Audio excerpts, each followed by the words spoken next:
The Eden climber rose, also known as Pierre de Ronsard or Mi-Yvelin, is an exceptionally popular and romantic climbing rose.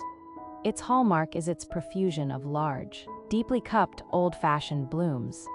These exquisite flowers display a charming color palette of creamy white, blush pink, and subtle hints of apricot, with the pink shades often intensifying at the petal edges.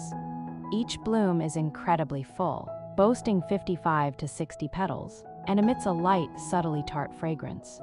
This vigorous climber typically reaches heights of 10 to 12 feet, with a spread of 3 to 6 feet, making it an ideal choice for adorning arbors, trellises, fences, or walls. Its glossy, dark green foliage provides a beautiful contrast to the continuous flushes of flowers that appear from late spring through midsummer, often continuing into the fall.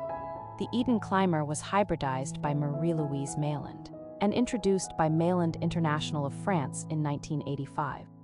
Initially named Pierre de Ronsard in its home country, it was marketed internationally as Eden, and Eden Rose 85 to differentiate it from an earlier rose.